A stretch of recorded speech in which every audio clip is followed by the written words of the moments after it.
Esse é o podcast Inteligência Jurídica, o espaço do Machado Meyer pensado para dividir com você a nossa visão sobre questões que impactam seus negócios e transformam realidades.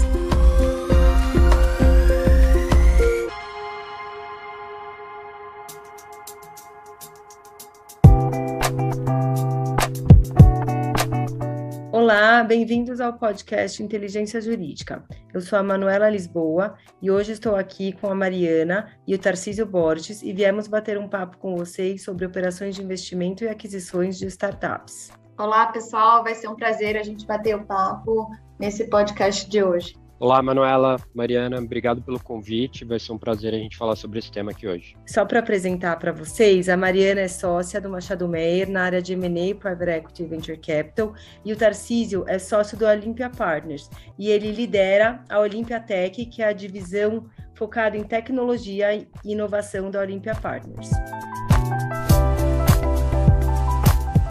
Tarcísio, para a gente começar o nosso bate-papo, você poderia comentar sobre as diversas etapas de captação de recursos no ciclo de vida de uma startup? Claro, Manuela. Eu costumo dizer que o ciclo de vida de uma startup é dividido, na verdade, de toda a empresa, é dividido em algumas etapas, né? Então, normalmente começa através de uma ideia. Essa ideia se transforma em um protótipo, ou que a gente chama na indústria de MVP, que é o Minimum Viable Product, e a partir daí um teste de mercado, que a gente chama de Market Fit, né? E por último, fase de escala e crescimento. Basicamente, em cada uma dessas etapas, a empresa reduz, a partir do momento que ela vai se provando e validando cada uma dessas etapas, é um estágio diferente, um perfil diferente de investidor e também, consequentemente, uma redução de risco, né? E aí, falando um pouco de cada uma dessas etapas, a primeira fase, a partir do momento que você tem uma ideia, né? Quanto vale uma ideia? Muito pouco se não for muito bem executada. Então, é justamente o estágio inicial de uma startup. Normalmente, essa ideia, esse início, é financiado com capital de amigos e familiares, que a gente chama de friends and family, investidores anjos e até capital dos próprios fundadores, né? O próximo passo, depois da ideia, é tirar essa ideia do papel e transformar isso num produto mínimo, né? Que já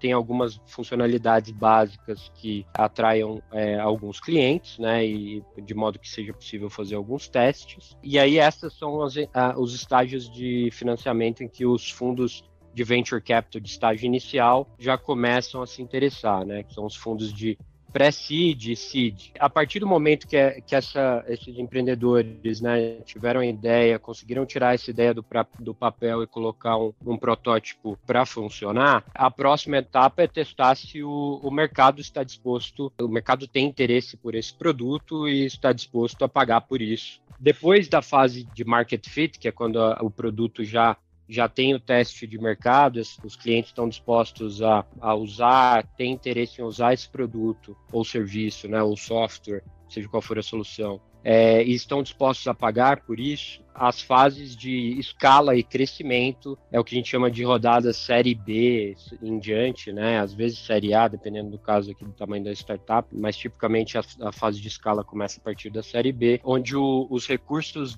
das captações são basicamente direcionados na escala do negócio, né? Então, é investir recursos na máquina de vendas e escala do negócio. E aí, por fim, as últimas etapas, que é normalmente o objetivo final desses investidores, né, é um exit, e no final das contas toda startup tem algumas opções para exit, né? Quando elas são muito bem sucedidas, elas acabam fazendo isso através de um IPO, que é uma oferta no mercado de capitais, né? Outra alternativa é fazer um M&A, né? Então, quando algum investidor, alguma outra empresa estratégica tem interesse por aquela solução ou produto e de fato adquire a empresa. E aí, obviamente, para algumas dessas empresas que acabam não dando certo, é um write-off do investimento. Legal, super interessante, acho que ficou bem claro e nítido para a gente como esse processo de captação ele evolui gradativamente e está diretamente diretamente relacionado à fase operacional da sociedade, né? Enquanto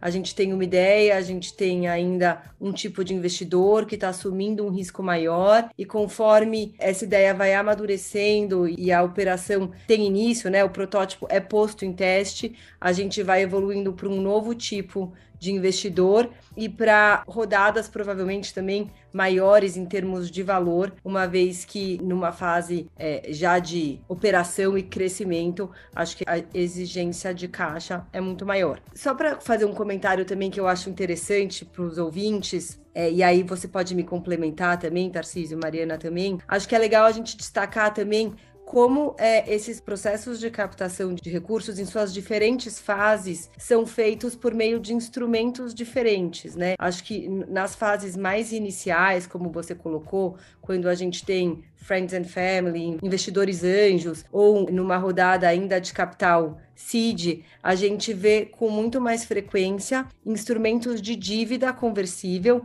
seja mútuos conversíveis ou debêntures conversíveis, sendo usado para esse tipo de financiamento. Enquanto em fases onde já há uma maturidade maior na vida da startup, a gente migra para um investimento efetivo em equity, né? Onde o investidor já adquire uma participação societária e passa a correr um risco diferente com relação àquele negócio na qualidade de sócio.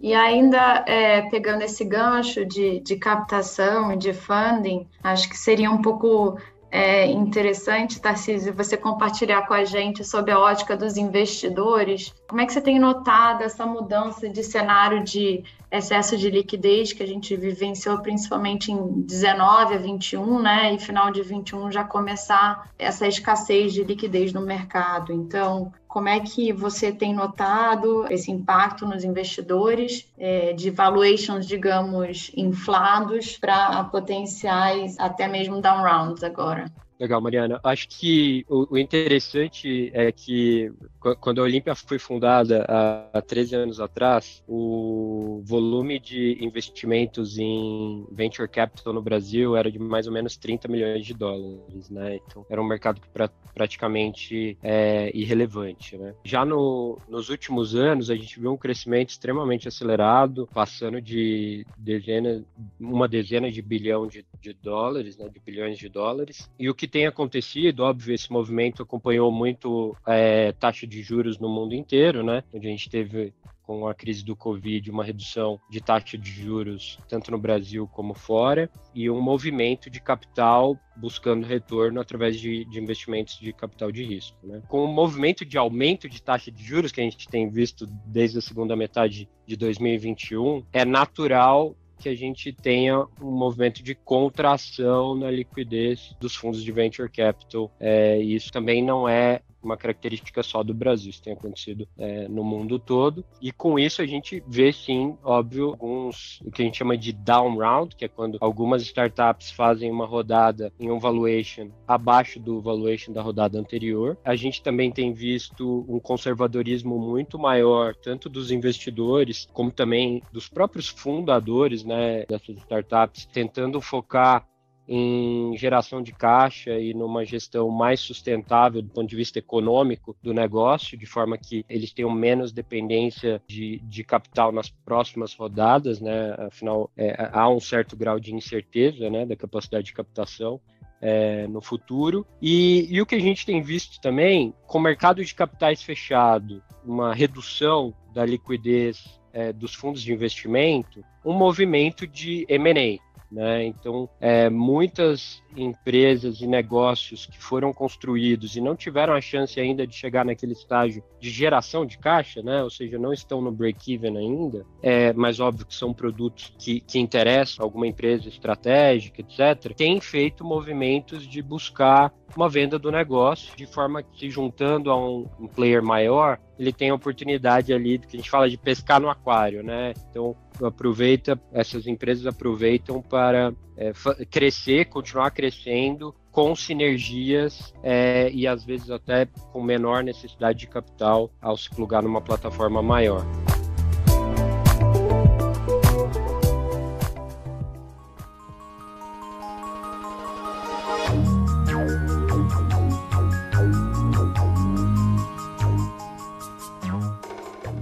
Aqui no escritório a gente tem visto muitos deals na área de VC assim mesmo, Tarcísio.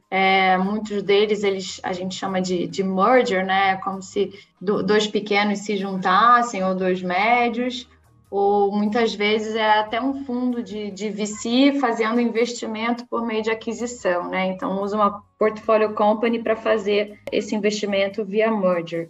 Outro ponto que a gente também tem notado aqui nesse cenário de down round é que muitos fundos estão aproveitando para fazer follow-on e tentar compensar aquela entrada que foi feita um valuation mais inflado contra esse, poder fazer aí uma conta de chegada para um exit, né? O que você tem notado desse cenário de down round? Afinal, é uma solução? É algo que está funcionando, que está acontecendo no mercado? Você tem sentido uma certa resistência dos founders em aceitar down round? Olha, eu acho que até uma característica do brasileiro, a gente, talvez diferente do americano, que é muito mais pragmático, o empreendedor brasileiro é muito apaixonado, né? E existe sim uma dificuldade maior de conscientização da mudança das condições de mercado. Não é fácil para um empreendedor brasileiro aceitar uma rodada subsequente em um valuation mais baixo do que o da rodada anterior. Tá? Então a gente tem visto isso sim, mas é claro que no final das contas, se a empresa está precisando de capital e essa é a única solução, isso acaba acontecendo. Né? O que a gente tem visto também, uma separação muito clara de alguns perfis, né, de startups. Então,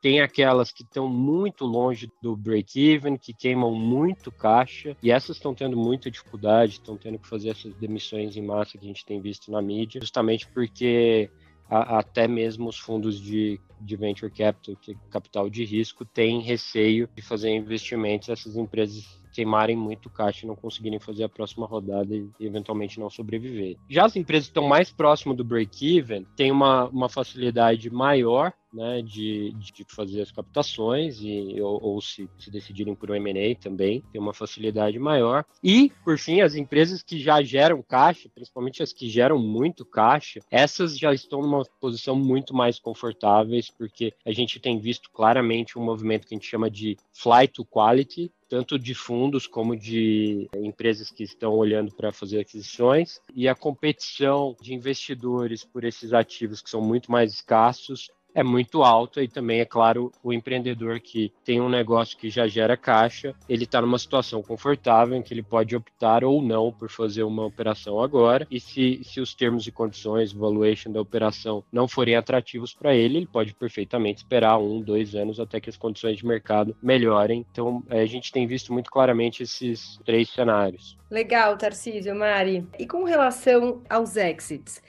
Dentro desse novo contexto que a gente tem para o Venture Capital no Brasil, o que a gente pode esperar daqui para frente? Olha, eu acho que alguns fundos conseguiram aproveitar o ciclo positivo de mercado que a gente teve até o ano passado. A gente teve alguns exits, inclusive através de IPO. E o que a gente provavelmente vai ver agora, como os fundos têm um ciclo longo de investimento, provavelmente a gente deve ver eles estendendo ou segurando um pouco para fazer a saída em uma condição de mercado melhor, né? Óbvio que isso depende de cada situação, né? Os fundos que estão numa situação de vencimento do prazo do fundo eventualmente vão ter que considerar alguma solução agora, e também aquela questão das condições para M&As que eu mencionei, né? Então, quando a gente tem um mercado de capitais fechado e quando a gente tem uma liquidez menor para rodadas de investimentos através dos fundos de venture capital, os exits que acontecerem agora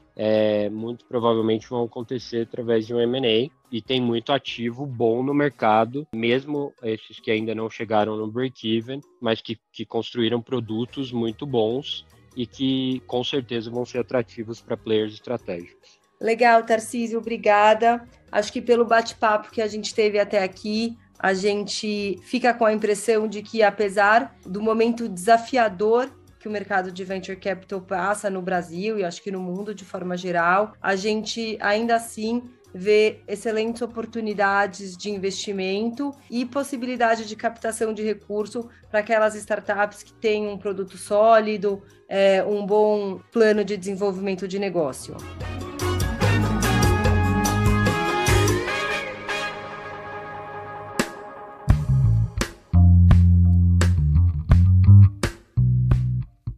Queria agradecer, Tarcísio e Mariana, pelo bate-papo hoje. Foi super interessante para mim e espero que a gente volte a falar numa oportunidade futura. Muito obrigado pelo convite, Manuela e Mariana. Foi um prazer discutir com vocês aqui. Obrigada, Manu, Tarcísio e ouvintes que nos acompanharam até aqui. Obrigada a todos. Até a próxima.